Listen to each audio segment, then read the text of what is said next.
More on the EU report, we can now go live to Rome, where Giulietta Chiesa, a former member of the European Parliament, has joined us. Hello to you, Mr. Chiesa, and thank you very much for joining us. The report lays the blame for the beginning of the conflict on Georgia's door. Should there be any consequences now for Georgia?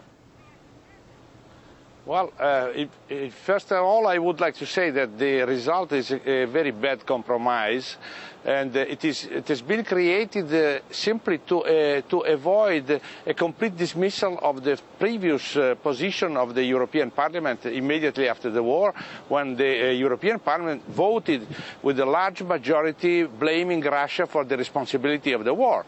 That means this conclusion of the Commission has been a political compromise, which in any case is a defeat for the Georgian side, because it admits that the war was begun by Mr. Saakashvili. This is a very negative result for Georgia, and at the same time it is a very bad compromise for the European Parliament. I don't believe that this is a good situation for the European states and for Europe as a whole. Do you think this report actually will do anything to stop the blame game between Russia and Georgia?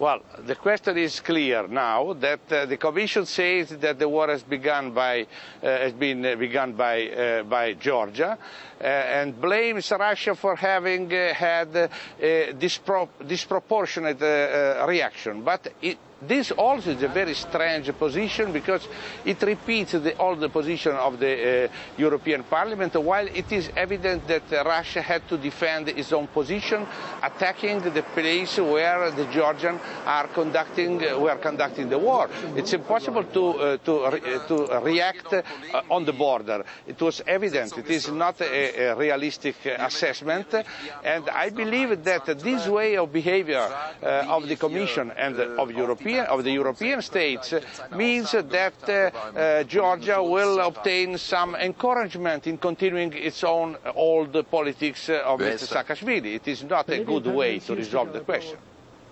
And what, if any, resolution will this bring to the dispute over the independence of South Ossetia and Abkhazia? Well, I believe that the situation on the ground will not change. Officially, the United States and other European states understand that coming back to the previous position, it's impossible. There are now two independent states recognized by Russia and other two states, but it is not important. It's Russia. The important is a decision of Russia, and this is a fact. Coming back to a new war situation, to increasing tension in the short period, it seems to me not very probable.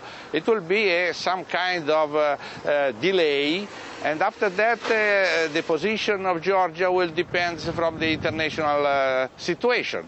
If the European and NATO and the United States will encourage Georgia to enter in NATO, it will mean that probably there will be some surprise from that side. But if there is a more reasonable approach from the Western countries, I believe that the situation will remain relatively calm for a long period of time. Well, Mr. Chiesa, thank you very much for sharing your views here on RT with us. That was Giulietta Chiesa, a former member of the European Parliament. Thank you.